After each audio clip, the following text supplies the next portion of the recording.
Hi friends, అందరికీ good morning అండి. అందరికీ హ్యాపీ సోమవారం ఫ్రెండ్స్. చూడండి ఫ్రెండ్స్, మేమైతే హన్మకొండలోని 1000 స్తంభాల గుడి శివాలయంకి అయితే వచ్చేసాము ఫ్రెండ్స్. చాలా బాగుంటుంది ఈ దేవాలయం అనేది. మేము మా పిల్లలందరం కలిసి అయితే వచ్చాము ఫ్రెండ్స్. గార్డెన్ ఏరియా కూడా ఉంటుంది ఫ్రెండ్స్. గ్రీనిష్గా చాలా బాగుంటుంది పిల్లలు ఆడుకోవడానికి. ఎర్లీ మార్నింగే 6:30కి వచ్చాము ఫ్రెండ్స్. సో ఇక్కడ ఎవరు లేరు, అందుకని లోపల అభిషేకం అయితే జరుగుతుంది ఫ్రెండ్స్. ఎర్లీ మార్నింగ్ ఫస్ట్ పూజకి చాలామంది ఆడవాళ్ళు అయితే వచ్చారు ఫ్రెండ్స్. కొద్దిమంది అయితే భజన కూడా చేశారండి.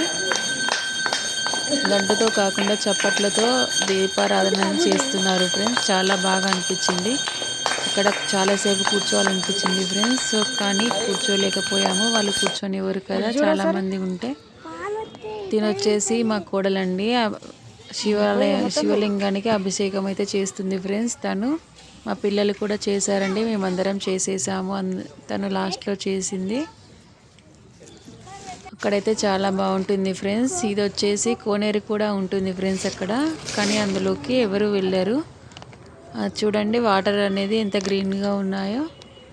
అందులో ఓన్లీ తాబేళ్ళు మాత్రమే ఉంటాయి ఫ్రెండ్స్. చూడండి ఎంత అద్భుతంగా ఉందో చూడటానికైతే లుకింగ్ కదా ఫ్రెండ్స్.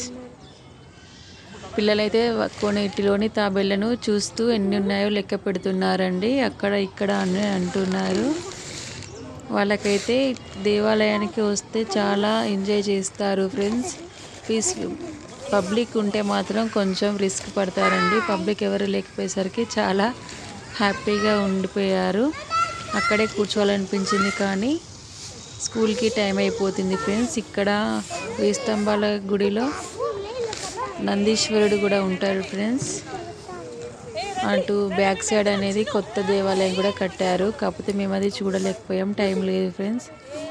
ఓకేనా మరి, బాయ్ ఫ్రెండ్స్.